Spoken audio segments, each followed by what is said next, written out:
ময়দান ছাড়ার নির্দেশ স্বরাষ্ট্র উপদেষ্টার। টঙ্গী ও আশপাশের এলাকায় জমায়েতে নিষেধাজ্ঞা। সরকারের নির্বাচনের রোডম্যাপে বিএনপির প্রত্যাশা পূরণ হয়নি। সংস্কারের দোহাই দিয়ে ক্ষমতা কুক্ষিগত করার ভাবনা থাকলে মেনে না নেয়ার হুঁশিয়ারি নেতাদের।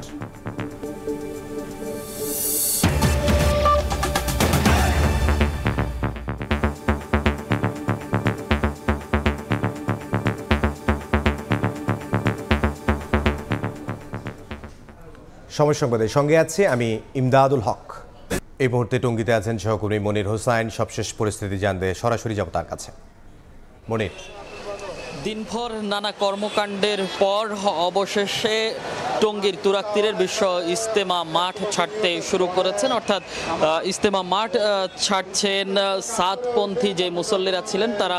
এই মুহূর্তে আসলে যেটি দেখতে পাচ্ছি মূলত দুপুর 2টার পর থেকে তারা আসলে এই মাঠ ছাড়তে শুরু করেন এবং এখন তারা নিজ নিজ গন্তব্যে ছুটছেন। তারা যেই প্রস্তুতি নিয়ে আসছিলেন, অর্থাৎ 20 ডিসেম্বর থেকে তাদের জোর ইজতেমা করার কথা ছিল, সেই জোর ইজতেমায় অংশ নিতে কিন্তু তারা আজ থেকেই ইজতেমা ময়দানে অবস্থান করার কথা ছিল এবং সেই অনুযায়ী সকালে তারা অবস্থান নিতে আসে এবং ভোর রাতে যেই সংঘর্ষের ঘটনা ঘটে তারপর থেকেই আসলে সাতপন্থী যে মুসল্লিরা ছিলেন তারা সেই ইজতেমা ময়দানে অবস্থান করেন এবং দিনভর তারা সেখানে অবস্থান করছিলেন। পর দুপুর 2টার পর যখন সরকারিভাবে সিদ্ধান্ত আসে যে ইজতেমা ময়দান ছাড়ার নির্দেশ আসে এবং তারা শুরুতেই কেউ বলছিলেন যে কোনো পরিস্থিতিতে তারা আসলে ইজতেমা মাঠ ছাড়বেন না, কিন্তু যখনই তাদের আসলে উচ্চ মহল থেকে অর্থাৎ তাদের মুরব্বীরা যখন নির্দেশ দিয়েছেন ইজতেমা মাঠ ছাড়ার, তারপর থেকে আসলে তারা ছাড়তে শুরু করেছে এবং তারপর থেকে অর্থাৎ দুপুর 2টার পর থেকে আমরা এখন পর্যন্ত দেখতে পাচ্ছি যে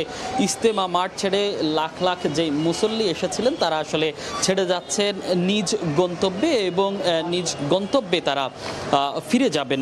এই মুহূর্তে আসলে আমরা যে কামারপাড়া ব্রিজের এখানে যেটি দেখতে পাচ্ছি তারা আসলে পরিবহনের জন্য অপেক্ষা করছিলেন এবং যেহেতু দূর দূরান্ত থেকে তারা এসেছেন এবং মাত্র আজকে এসেছেন, আবার ফিরে যেতে হচ্ছে তাদেরকে, সেই ক্ষেত্রে একটু ভোগান্তি পোহাতে হচ্ছে যানবাহন, এরপর যেই সাথে মালামাল আছে সেসব নিয়ে। এবং আমরা আরও যেটি দেখেছি যে আইন শৃঙ্খলা পরিস্থিতির কথা যদি একটু বলতে চাই, যে আইন শৃঙ্খলা পরিস্থিতির জন্য এখনও ইজতেমা মাঠ প্রাঙ্গণ এবং তুরাগ নদীর এই এলাকায় এখনও সেনাবাহিনী, বিজিবি, র্যাব সদস্যরা রয়েছেন, পাশাপাশি পুলিশ রয়েছে। তারা আসলে চেষ্টা করছে যে কোনো অপ্রীতিকর ঘটনা যাতে না ঘটে এবং মুসল্লিরা যাতে নির্বিঘ্নে তাদের গন্তব্যস্থলে পৌঁছাতে পারে সেই চেষ্টা আসলে তারা করছেন। আমরা সেই দুপুর থেকে আসলে তাদের যেই যাত্রা আমরা সেটি দেখতে পাচ্ছি এবং এর আগে আমাদেরকে গাজীপুর দক্ষিণ জোনের ডিসি NM নাসিরউদ্দিন আমাদেরকে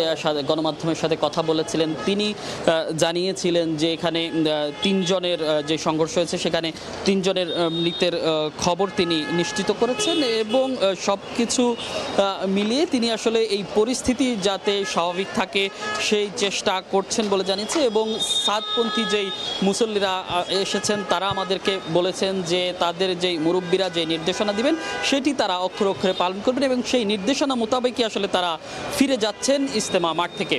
তো টঙ্গীর ইজতেমা মাঠ থেকে এখনকার মতো এই ছিল আমার কাছে সবশেষ। গাজীপুরের টঙ্গী থেকে সহকর্মী মনির হোসাইন। ইজতেমার মাঠে সংঘর্ষে মৃত্যুর ঘটনায় প্রকৃত দোষীদের গ্রেফতার করে আইনি ব্যবস্থা নেওয়া হবে বলে জানিয়েছেন স্বরাষ্ট্র উপদেষ্টা জাহাঙ্গীর আলম চৌধুরী। দুপুরে সচিবালয়ে তাবলিগ জামায়াতের দুপক্ষের সঙ্গে আলাদা বৈঠক শেষে উপদেষ্টা বলেন, সরকার চায় উভয় পক্ষ আলোচনা করে সমাধানের পথে আসুক। যথাসময়ে ইজতেমা আয়োজনে প্রশাসনকে সহযোগিতার আশ্বাস দিয়েছেন জুবায়েরপন্থীরা। নির্দেশনা অনুযায়ী মুসল্লিদের দ্রুত ইজতেমা মাঠ ছাড়ার নির্দেশ দিয়েছেন সাতপন্থীরাও।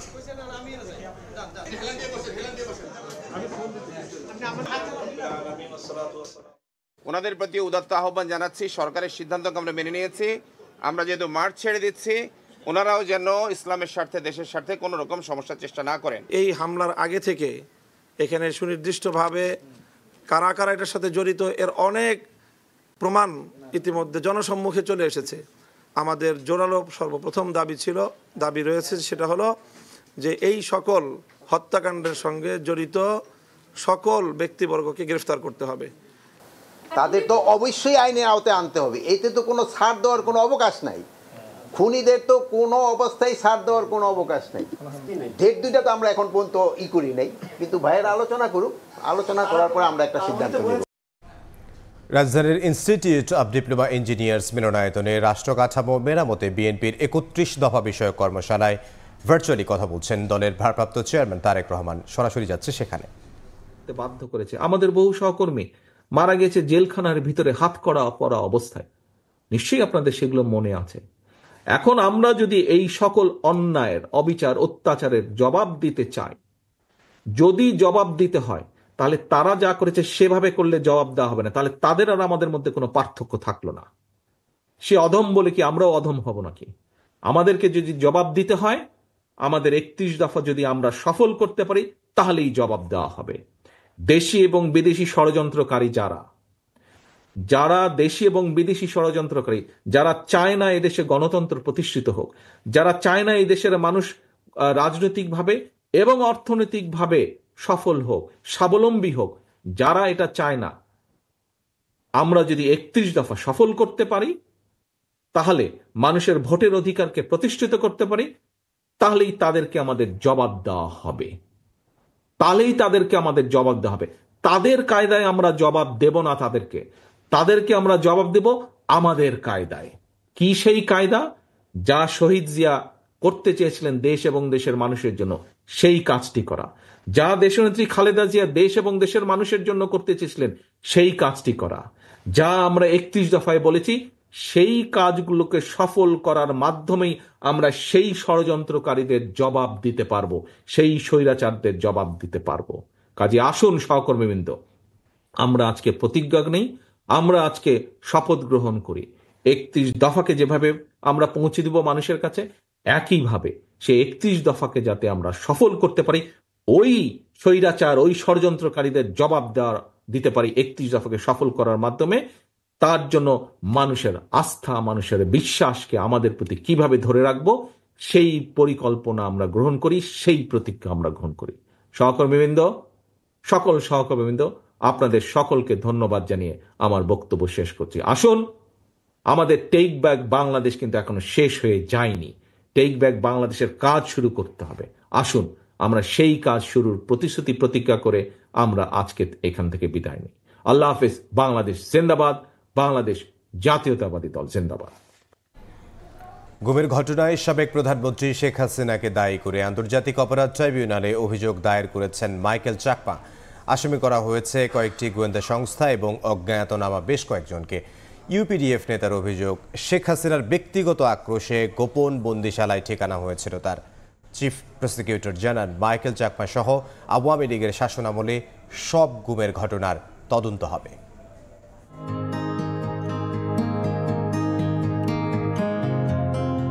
জীবনের 5 বছর 4 মাস গোপন বন্দিশালায় আটক ছিলেন মাইকেল চাকমা। 2019 সালের 9 এপ্রিল রাজধানীর কল্যাণপুর থেকে চোখ মুখ বেঁধে গুম করা হয় তাকে। এমনকি তার সন্ধান চেয়ে করা রিটও শোনেনি উচ্চ আদালত। শেখ হাসিনার পতনের একদিন পর মুক্ত বাতাসে ফেরেন এই ইউপিডিএফ নেতা। জীবনের এতগুলো বছর যারা তাকে অন্ধকার কুটিরে রাখার সঙ্গে জড়িত, তাদের বিচার চেয়ে সকালে আন্তর্জাতিক অপরাধ ট্রাইব্যুনালে আসেন মাইকেল চাকমা। সাবেক প্রধানমন্ত্রী শেখ হাসিনা সহ কয়েকটি গোয়েন্দা সংস্থার বিচার চান তিনি। মাইকেলের অভিযোগ, খাগড়াছড়ির এক সমাবেশকে কেন্দ্র করে শেখ হাসিনার ব্যক্তিগত আক্রোশের শিকার তিনি। ওই সমাবেশের দিন শেখ হাসিনা যে পাবলিক মিটিংয়ে বক্তব্য দেওয়ার সময় বলেছিল যে আজকে যারা অবরোধ দিয়েছে তাদেরকে আমি দেখে নেব, একেবারে এইভাবে এসে বলছে, তাদেরকে আমি দেখে নেব। আমি মনে করি তার যে প্রতিহিংসার আমি শিকার হয়েছি, বা আমি প্রধান আসামি হিসেবে তো শেখ হাসিনাকেই আমি দায়ী করব, আমার গুমের জন্য। ট্রাইব্যুনালের চিফ প্রসিকিউটর জানান, গুমের প্রত্যেকটি ঘটনার তদন্ত হবে। মাইকেল চাকমার অভিযোগ গ্রহণের কথাও জানান তিনি। উনাকে যে গামছা দিয়ে তার চোখ এবং হাত বাঁধা হয়েছিল সেটাও তিনি সাথে করে নিয়ে এসেছেন। এই সব কিছু মিলে তার অভিযোগটাকে আমরা আমলে গ্রহণ করছি। আমরা এগুলোকে তদন্ত করব এবং করে অন্যদের ব্যাপারে যেভাবে আমরা তদন্ত করি এবং বিচারের জন্য উপযুক্ত করে আদালতের সামনে উপস্থাপন করা হবে, সেই কাজটা আমরা ওনার ক্ষেত্রে করব। আজকে উনি কোনো লিখিত বক্তব্য নিয়ে আসেননি, মৌখিকভাবে যেটা দিয়েছেন সেটাকেই আমরা আমলে গ্রহণ করছি। এইখানে নির্ভর করবে যে উনি যাদের বিরুদ্ধে অভিযোগ করছেন তাদের প্রত্যেকের ব্যক্তির বিরুদ্ধে অধিকাংশের বিরুদ্ধে ইতিমধ্যে মামলা কিন্তু আমরা চলমান রেখেছি। এর সাথে যদি অতিরিক্ত কোনো ব্যক্তির সন্ধান পাওয়া যায় সেটাও আমরা তদন্ত করে দেখব।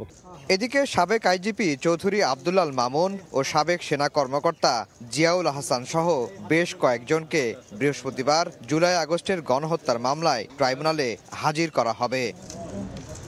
আফজাল হোসেন, সময় সংবাদ, ঢাকা। সাবেক ডাক, টেলিযোগাযোগ ও তথ্য প্রযুক্তি প্রতিমন্ত্রী জুনায়েদ আহমেদ পলককে জিজ্ঞাসাবাদের জন্য ধানমন্ডিতে সেফ হোমে নেওয়া হয়েছে। সূত্র নিশ্চিত করেছে, সকালে শুরু হয়ে এখনও তার জিজ্ঞাসাবাদ চলছে। বেলা 9টার পর প্রিজন ভ্যানে পলককে কাশিমপুর কারাগার থেকে ধানমন্ডিতে আনা হয়। জুলাই আন্দোলনে ইন্টারনেট বন্ধ সহ গণহত্যার পরিকল্পনার বিষয়ে জিজ্ঞাসাবাদ চলছে। এর আগে গত 12 ডিসেম্বর সাবেক আইসিটি প্রতিমন্ত্রীকে একদিনের জিজ্ঞাসাবাদের অনুমতি দেয় আন্তর্জাতিক অপরাধ ট্রাইব্যুনাল। 11তম D8 সম্মেলনে যোগ দিতে মিশরের রাজধানী কায়রোতে পৌঁছেছেন প্রধান উপদেষ্টা ডক্টর মোহাম্মদ ইউনূস। বুধবার স্থানীয় সময় বেলা 11টায় কায়রোতে পৌঁছান তিনি। কায়রো আন্তর্জাতিক বিমানবন্দরে তাঁকে স্বাগত জানান মিশরের পাবলিক বিজনেস সেক্টর মন্ত্রী মোহাম্মদ শিমি। পরে সেখানেই সংক্ষিপ্ত বৈঠক করেন প্রধান উপদেষ্টা। D8 এবারের সম্মেলনে ডক্টর ইউনূসের সঙ্গে ইরানের প্রেসিডেন্ট মাসুদ পেজেশকিয়ান, তুরস্কের প্রেসিডেন্ট রিসেপ তাইপ এরদোয়ান, ইন্দোনেশিয়ার প্রেসিডেন্ট প্রাবো সুবিয়ান্তো, পাকিস্তানের প্রধানমন্ত্রী শাহবাজ শরীফ এবং মিশরের president Abdel Fattah al CC উপস্থিত থাকবেন। অন্তর্বর্তী সরকারের দেয়া রোড ম্যাপে বিএনপির প্রত্যাশা পূরণ হয়নি বলে জানিয়েছেন স্থায়ী কমিটির সদস্য সালাহ উদ্দিন আহমেদ। সংস্কারের দোহাই দিয়ে ক্ষমতা কুক্ষিগত করার ভাবনা থাকলে তা মেনে নেওয়া হবে না বলেও মন্তব্য করেন দলের আরেক জ্যেষ্ঠ নেতা ডক্টর AZM জাহিদ। বনানীতে এক অনুষ্ঠানে একথা বলেন বিএনপি নেতারা। জিয়াউর রহমান ফাউন্ডেশনের উদ্যোগে বনানীতে মেডিকেল ক্যাম্পের উদ্বোধন করেন স্থায়ী কমিটির সদস্য সালাউদ্দিন আহমেদ। সরকারের দেয়া নির্বাচনের রোডম্যাপ যৌক্তিক হয়নি মন্তব্য করে তিনি বলেন, প্রধান উপদেষ্টার দেয়া ঘোষণায় প্রত্যাশা পূরণ হয়নি বিএনপির। নেহায়েত একটি নির্বাচন সম্পর্কে যে সময়ের ধারণা দিয়েছেন তিনি, প্রত্যাশা আমাদের পূরণ হয়নি, কারণ এটার সাথে যৌক্তিকতা যায় না। সময়ের যে যৌক্তিকতা, প্রয়োজনীয় সংস্কার করার জন্য কতদিন লাগতে পারে, কোনোভাবেই 4 থেকে 6 মাসের বেশি লাগার কথা নয়। সুতরাং গণতান্ত্রিক যাত্রাপথে যাতে আমরা কোনো রকমের কৌশল প্রয়োগ না করি, সেই আহ্বান জানাবোই অন্তর্বর্তী সরকারের কাছে। জাতীয় প্রেস ক্লাবে 12 দলীয় জোট আয়োজিত প্রতিবাদ সমাবেশে দলের সিনিয়র নেতা ডাক্তার AZM জাহিদ বলেন, ক্ষমতা কুক্ষিগত করার কৌশল হিসেবে রাষ্ট্র সংস্কারের দোহাই দিয়ে কালক্ষেপণ মেনে নেওয়া হবে না। কোনটা বিশ্বাস করব? প্রধান উপদেষ্টা বললেন ডিসেম্বরের শেষের দিকে এবং 26-এর প্রথম দিকে, পরের দিনই ওনার প্রেস সচিব বললেন এটা আবার 26-এর জুন পর্যন্ত এটা যেতে পারে। প্রেস সচিব মহোদয়, আপনি তো সরকারি চাকরি করেন, বেতন নেন, আপনি কোত্থেকে এই ক্ষমতা পেলেন যে আপনি আপনার প্রধান উপদেষ্টাকেও ক্রস করে চলে গেলেন? কয়েকজন এমন কথা বলেন 53 বছরের রাজনীতিবিদরা নাকি সংস্কারই করে নাই। জিয়াউর রহমান সাহেব এসে বহুদলীয় গণতন্ত্র চালু করলেন, এটা সংস্কার না। এদিকে রাজধানীতে আলাদা আয়োজনে দলের সিনিয়র যুগ্ম মহাসচিব রুহুল কবির রিজভী বলেন, ভারত বাংলাদেশের বিরুদ্ধে বিষোদ্গার করলে রাজনৈতিক প্রতিবাদ অব্যাহত থাকবে। সারা দুনিয়ার মানুষ জানে যে বাংলাদেশ কত সম্প্রীতির দেশ, কত শান্তির দেশ। কামরুজ্জামান মামুন, সময় সংবাদ, ঢাকা। ক্ষমতায় টিকে থাকতে ভোট বা জনগণের উপর নির্ভর না করে আমলাদের ব্যবহার করেছিলেন শেখ হাসিনা, এমন মন্তব্য করেছেন জুলাই স্মৃতি ফাউন্ডেশনের সাধারণ সম্পাদক সার্জিস আলম। সকালে জাতীয় প্রেস ক্লাবে ছাত্র গণহত্যা ও ফ্যাসিবাদ বিরোধী পৌর ও সিটি কাউন্সিলরদের জনস্বার্থে পুনর্বহালের দাবিতে বাংলাদেশ সিটি ও পৌর কাউন্সিলর অ্যাসোসিয়েশনের আলোচনা সভায় তিনি একথা বলেন। ফ্যাসিস্ট দালালরা যতই ষড়যন্ত্র করুক কোনো কাজ হবে না মন্তব্য করে বৈষম্য বিরোধী আন্দোলনের আহ্বায়ক হাসনাত আব্দুল্লাহ জনগণের জন্য রাজনীতি করতে জনপ্রতিনিধিদের আহ্বান জানান। আলোচনায় অংশ নিয়ে এবি পার্টির যুগ্ম সদস্য সচিব ব্যারিস্টার আসাদুজ্জামান ফুয়াদ আমলাদের সমালোচনা করে বলেন, সরকারি কর্মকর্তাদের অযৌক্তিকভাবে জনপ্রতিনিধিদের বিকল্প হিসেবে বসানো হয়েছে। সরকার পতনের পর আইন সংশোধনের মাধ্যমে জনপ্রতিনিধিদের অপসারণ করে প্রশাসক হিসেবে বসানো হয় সরকারি কর্মকর্তাদের। বিগত 16 বছর আমরা দেখেছি খুনি হাসিনা ক্ষমতায় টিকে থাকার জন্য এই বাংলাদেশের জনগণের উপর কিন্তু নির্ভর করেনি, জনগণের ম্যান্ডেটের উপরে নির্ভর করেনি, জনগণের ভোটের উপরে আস্থা রাখেনি। খুনি হাসিনা এই বাংলাদেশে ক্ষমতায় সর্বশেষ সময়টিতে টিকে ছিল আমলাতন্ত্রকে ব্যবহার করে, প্রশাসনকে ব্যবহার করে। আমরা যখন সবাই বাংলাদেশের পক্ষে থাকব, তখন এই ভারতে বসে যেই দালালরা আছে, ফ্যাসিস্টরা আছে, যত ষড়যন্ত্র করুক না কেন কখনোই কিছু করতে পারবে না। কারণ হাসিনার পক্ষে সবাই ছিল আর তারা বাংলাদেশের পক্ষে ছিল না, যার কারণে তাদেরকে পালাই যেতে হয়েছে। গুপ্ত হত্যায় কারা জড়িত এবং সরকার কি পদক্ষেপ নেবে তা 24 ঘন্টার মধ্যে জানতে চায় জাতীয় নাগরিক কমিটি। বিকেলে বাংলা মোটরে জাতীয়করণকৃত প্রাথমিক বিদ্যালয়ের শিক্ষকদের টাইম স্কেল সংক্রান্ত অবৈধ প্রজ্ঞাপন বাতিলের দাবিতে সংবাদ সম্মেলন করে জাতীয় নাগরিক কমিটি। এ সময় কমিটির মুখপাত্র বলেন, অভ্যুত্থান পরবর্তীতে কয়েকটি কমিশন গঠন হলেও গঠিত হয়নি শিক্ষা কমিশন। শিক্ষকদের সুবিধা ও নিরাপত্তা নিশ্চিতে শিক্ষা কমিশন গঠনের দাবি জানানো হয় সংবাদ সম্মেলনে।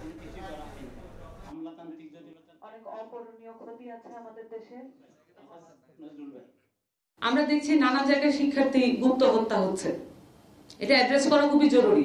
অভ্যুত্থানের সময় মাঠের শক্তি ছিল, তাদেরকে যদি এইভাবে গুপ্ত হত্যা করা যায় এবং সেখানে যদি আমরা প্রপার অ্যাকশন না দেখি সরকারের, আমাদেরকে প্রশ্ন করতে হয় সরকার আসলে কারা আছে এবং এই গুপ্ত হত্যার ব্যাপারে তারা কি অবস্থান গ্রহণ করবে, কি পদক্ষেপ গ্রহণ করবে 24 ঘন্টার মধ্যে তাদেরকে জানাতে হবে। আমরা মনে করি এই শিক্ষা সহ শিক্ষকদের যত অসুবিধা আছে, শিক্ষকদের যে বেতন কাঠামো আছে, এগুলোকে আমরা আন্তর্জাতিক পর্যায়ে নিয়ে যেতে চাই। ক্ষমতার অপব্যবহার ও অবৈধ সম্পদ অর্জনের অভিযোগে ন্যাশনাল টেলিকমিউনিকেশন মনিটরিং সেন্টার NTMCর সাবেক মহাপরিচালক ও সেনা কর্মকর্তা জিয়াউল হাসানের বিরুদ্ধে অনুসন্ধানের সিদ্ধান্ত নিয়েছে দুদক। দুপুরে এক ব্রিফিংয়ে বিষয়টি নিশ্চিত করেছেন দুদক মহাপরিচালক মোহাম্মদ আক্তার হোসেন। তিনি বলেন, জিয়াউল হাসান ও সংশ্লিষ্টদের বিরুদ্ধে অবৈধ সম্পদ অর্জনের অভিযোগ অনুসন্ধান করবে দুদক। এজন্য অনুসন্ধান দল গঠন করা হয়েছে বলেও জানায় কমিশন। এছাড়াও অবৈধ সম্পদ অর্জন ও ক্ষমতার অপব্যবহারের অভিযোগে সাবেক এমপি এনামুর রহমান দুর্জয় এবং সাবেক এমপি নিজাম হাজারের বিরুদ্ধেও দুদক মামলা করেছে বলেও জানানো হয় ব্রিফিংয়ে। মেজর জেনারেল জিয়াউল হাসান বরখাস্ত দুর্নীতি ও ক্ষমতার অপব্যবহারের মাধ্যমে অবৈধ সম্পদ অর্জনের অভিযোগের প্রেক্ষিতে কমিশন এই বিষয়ে অনুসন্ধানের সিদ্ধান্ত গ্রহণ করেছে। AM নাইমুর রহমান দুর্জয়, সাবেক সংসদ সদস্য মোহাম্মদ নিজাম উদ্দিন হাজারি, মেয়র ও সংসদ সদস্য দায়িত্ব পালনকালে ক্ষমতার অপব্যবহার পূর্বক অবৈধভাবে জ্ঞাত আয় বহির্ভূত সম্পদ অর্জন করেছেন। একটি মামলা রুজুর সিদ্ধান্ত গৃহীত হয়েছে এবং ইতিমধ্যে মামলা রুজু হয়েছে। হুমকি উপেক্ষা করে ফ্যাসিবাদ বিরোধী লড়াইয়ে পাশে থাকায় প্রবাসীদের প্রতি কৃতজ্ঞতা জানালেন যুব ও ক্রীড়া উপদেষ্টা আসিফ মাহমুদ সজীব ভূঁইয়া। তিনি বলেছেন, প্রবাসীদের ভোটাধিকার নিশ্চিতে উদ্যোগ নিতে হবে নির্বাচন কমিশনকে। আর প্রবাসী কল্যাণ উপদেষ্টা বলেন, প্রবাসীদের কষ্টার্জিত অর্থ বিদেশে পাচার করেছে ফ্যাসিস্ট শেখ হাসিনার লুটপাটকারীরা। আগের তুলনায় 26% রেমিটেন্স প্রবাহ বেড়েছে বলেও জানান তিনি। সকালে ওসমানী স্মৃতি মিলনায়তনে আন্তর্জাতিক অভিবাসী দিবসের আলোচনা সভায় কথা বলেন এই দুই উপদেষ্টা। দেশের অর্থনীতিতে কতটা শক্তিশালী ভূমিকা রাখে প্রবাসীদের পাঠানো রেমিটেন্স তা কারো অজানা নয়, কিন্তু রাষ্ট্রীয়ভাবে প্রবাসীদের সমস্যা সমাধানে নানা উদ্যোগ নেওয়া হলেও যথাযথভাবে তা প্রতিফলিত হয়নি কোনো সরকারের আমলেই। এমন বাস্তবতায় প্রতিবছরই দেশে পালন করা হয় আন্তর্জাতিক অভিবাসী দিবস এবং জাতীয় প্রবাসী দিবস। বুধবার সকালে রাজধানীর ওসমানী স্মৃতি মিলনায়তনে এ উপলক্ষে আয়োজন করা হয় আলোচনা সভা। ছাত্র জনতার অভ্যুত্থানের পর অভিবাসন প্রক্রিয়ায় কতটা সংস্কার হলো উঠে আসে আলোচনায়। বিশেষ অতিথির বক্তব্যে শ্রম উপদেষ্টা বলেন, দেশের অর্থনীতির চাকা সচল রাখতে বড় ভূমিকা পালন করে চলেছেন প্রবাসীরা। তাদের ভোটাধিকার নিশ্চিত সহ সব অসুবিধা দূর করতে সরকার কাজ করছে।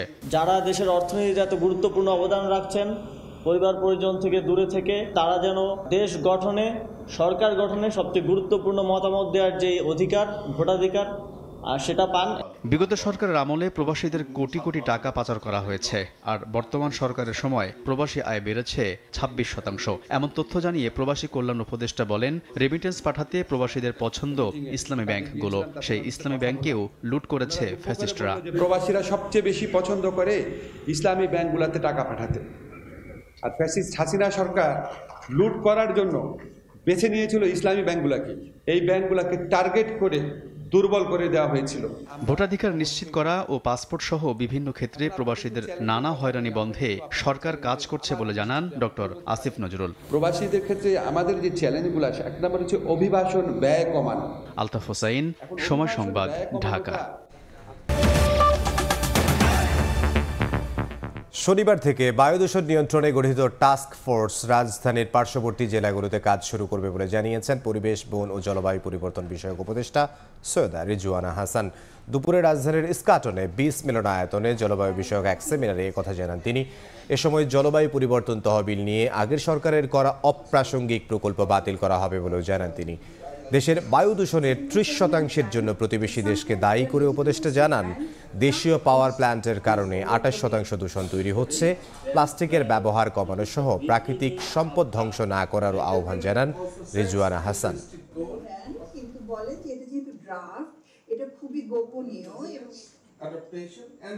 এই পাওয়ার প্ল্যান্টগুলো থেকে যে 28% দূষণ আসে, এই দূষণটাকে তো নিয়ন্ত্রণ করতে হবে। তাহলে আপনি কোন ধরনের পাওয়ার প্ল্যান্টে যাবেন যেটা দূষণ কমাবে, সেই চিন্তাটাও আপনাকেই করতে হবে। আমরা একটা টাস্ক ফোর্স গঠন করে দিয়েছি। সেই টাস্ক ফোর্সকে 14টা গ্রুপে ভাগ করে তারা আগামী শনিবার থেকে নারায়ণগঞ্জ, গাজীপুর, সাভার এবং ঢাকায় নির্মাণ কাজটাকে তারা নিয়ন্ত্রণ করবেন। সেখানে দূষণকারী যারা আছে তাদেরকে নিয়ন্ত্রণ করবেন, অবৈধ ইটভাটাগুলো ভেঙে দেবেন। শিগগিরই দক্ষিণ সিটির সব সড়কের সংস্কার কাজ শেষ হবে বলে জানিয়েছেন সংস্থাটির প্রধান নির্বাহী কর্মকর্তা। এডিস নিধন বিষয়ে তিনি বলেন, ডেঙ্গি নিধনে জনসচেতনতা নয়, জনসম্পৃক্ততাকেই প্রাধান্য দেওয়া হচ্ছে। সেই সঙ্গে ট্রাফিক ব্যবস্থার উন্নয়নে গৃহীত পদক্ষেপের কথাও জানান তিনি। তিলোত্তমা রাজধানী ঢাকার বিভিন্ন সড়কে এখনও খানাখন্দ, সংস্কার কাজ চললেও নেই তেমন অগ্রগতি।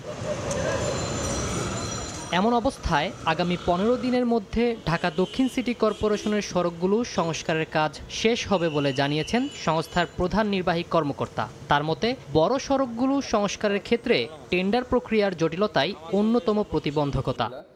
আপনারা অকুণ্ঠ চিত্তে বুধবার সকালে নগর ভবনে এক সংবাদ সম্মেলনে কর্মকর্তারা জানান, চলমান প্রকল্পগুলো দ্রুত বাস্তবায়নের চেষ্টা চলছে। সড়ক সংস্থার মধ্যে আমাদের 12টা কাজ আছে, এর ভিতরে 7টা অলরেডি চলমান আছে, 5টা আমরা দরপত্রের মাধ্যমে, বাকি দরপত্র চলছে। আশা করি খুব শীঘ্রই এগুলা শেষ হয়ে যাবে। আগামী 15 দিনের ভিতরে আমরা মোটামুটি বলতে পারি যে শতভাগ আমাদের সেই খানাখন্দগুলো আমরা এটা ফিল আপ করে ফেলতে পারি। সংবাদ সম্মেলনে উঠে আসে চলমান ডেঙ্গু প্রসঙ্গ। নির্বাহী কর্মকর্তা জানান, এডিস নিধনে জনসচেতনতা নয়, জনসম্পৃক্ততাকেই গুরুত্ব দিচ্ছে সিটি কর্পোরেশন।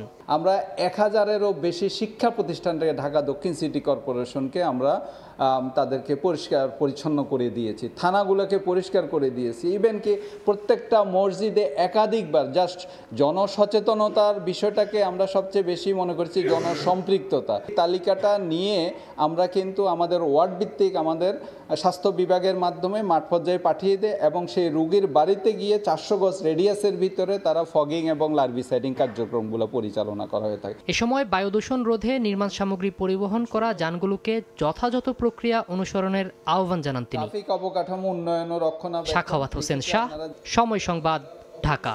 কোটিপতি ব্যাংক হিসেব যখন কমছে, তখন গৃহিণীদের অ্যাকাউন্টে বাড়ছে আমানত। সরকার পরিবর্তনের পরও অব্যাহত আছে এই ধারা। গত 1 বছরে গৃহিণীদের অ্যাকাউন্টে আমানত বেড়েছে 2000 কোটি টাকার বেশি, যা বিগত 4 বছরের সর্বোচ্চ। বাংলাদেশ ব্যাংকের হালনাগাদ পরিসংখ্যান বিশ্লেষণে উঠে এসেছে এমন তথ্য। মহিম আরফ জানাচ্ছেন বিস্তারিত।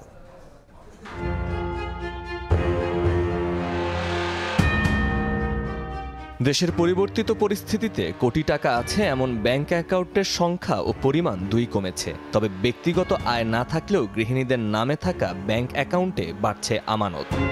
চলতি বছরের সেপ্টেম্বরে গেল বছরের একই সময়ের তুলনায় উল্লেখযোগ্য হারে তাদের আমানত বেড়েছে।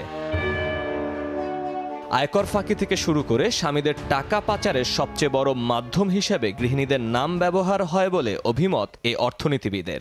এক জায়গায় যদি টাকা থাকে তাহলে তাদের ইনকাম ট্যাক্সের চাপটা বেশি হয়, সুতরাং প্রথম থেকেই তারা তাদের টাকাটা ভাগ করে রাখত।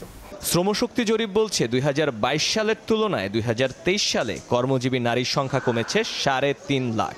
আবার কাজে যুক্ত আছেন এমন নারীদের 40%ই গৃহিণী, অর্থাৎ নিজস্ব আয় নেই। তাই গৃহিণীদের নামে থাকা আমানত যাচাই বাছাইয়ের পরামর্শ অর্থনীতিবিদদের। অ্যানালাইসিস করে যদি কর ফাঁকির পরিমাণটাকে আমি ঠেকাতে পারি তাহলে এখানে দুর্নীতিটাও কমবে, এখানে কর আদায়টাও বাড়বে। গৃহিণীদের জন্য অনেকগুলো টাকা যদি থাকেন, অবশ্যই তার করযোগ্য আয় যদি না থাকে তিনি তার কর রিটার্ন দিয়ে উনি বলবেন যে ওনার কোত্থেকে আয়টা এসছে এবং সেই অনুযায়ী করতে হবে, তাহলে সাধারণের যেই হয়রানিটা সেইটা অনেকখানি কমে আসবে। এদিকে কর্মজীবী পুরুষের তুলনায় একজন কর্মজীবী নারী প্রায় 5% কম বেতন পান বলে জানাচ্ছে পরিসংখ্যান ব্যুরোর সবশেষ শ্রমশক্তি জরিপ। মহির মারুফ, সময় সংবাদ, ঢাকা। পেডিয়াট্রিক চিকিৎসকদের পদসংখ্যা বৃদ্ধি এবং তাদের পদোন্নতির দাবি জানিয়েছেন বাংলাদেশ পেডিয়াট্রিক অ্যাসোসিয়েশন। দুপুরে স্বাস্থ্য অধিদপ্তরের সংবাদ সম্মেলনে সংগঠনটি এ দাবি জানায়। চিকিৎসকরা বলেন, দীর্ঘদিন পদোন্নতি জটে আটকে আছেন যোগ্য পেডিয়াট্রিক ও সাব স্পেশালিস্ট চিকিৎসকরা। তাদের দাবি, মেডিসিন, সার্জারি, গাইনি এবং অন্য ক্যাডারের সঙ্গে পেডিয়াট্রিক চিকিৎসকদের বৈষম্য দিন দিন বেড়েই চলেছে। গরিব দুস্থদের মাঝে শীত বস্ত্র বিতরণ করেছে বাংলাদেশ নৌবাহিনী পরিবার কল্যাণ সংঘ BNFW। সকালে রাজধানীর নাবিক আবাসিক এলাকায় সংঘের প্রেসিডেন্ট নাদিয়া সুলতানা শীত বস্ত্র বিতরণ করেন। নিজস্ব অর্থায়নে এসব শীত বস্ত্র তুলে দেওয়া হয় সুবিধাবঞ্চিত শিশু, পঙ্গু, বয়স্ক, দরিদ্র জনগোষ্ঠীর হাতে। এ সময় উপস্থিত নারী পুরুষের খোঁজ খবর নেন বাংলাদেশ নৌবাহিনী পরিবার কল্যাণ সংঘের প্রেসিডেন্ট। আশ্বাস দেন দরিদ্র জনগোষ্ঠীর পাশে থাকার। এ সময় উপস্থিত ছিলেন বাংলাদেশ নৌবাহিনী পরিবার কল্যাণ সংঘ ঢাকা শাখার chairman Naomi Nahrin Azad, BN ladies club Dhaka শাখার চেয়ারম্যান বেগম লুবনা আনোয়ার সহ কার্যনির্বাহী কমিটির সদস্যরা। দেশের বাইরের খবর, চীনের পর এবার ভারতের সঙ্গে বাণিজ্য যুদ্ধের হুঁশিয়ারি দিলেন নবনির্বাচিত মার্কিন প্রেসিডেন্ট ডোনাল্ড ট্রাম্প। বলেন, উচ্চ শুল্কের মাধ্যমেই ভারতকে জবাব দেয়া হবে। সম্প্রতি চীনের সঙ্গে সম্ভাব্য বাণিজ্য চুক্তি নিয়ে সাংবাদিকদের প্রশ্নের জবাবে এমন মন্তব্য করেন তিনি। ট্রাম্প আরও বলেন, ভারত ও ব্রাজিলের মতো কিছু দেশ রয়েছে যারা বেশ কিছু মার্কিন পণ্যের ওপর অতিমাত্রায় আমদানি শুল্ক আরোপ করে রেখেছে। এসব দেশ চড়া শুল্ক আরোপ করলে তাদের ওপরও একই পরিমাণ শুল্ক আরোপ করা হবে বলেও জানান ট্রাম্প।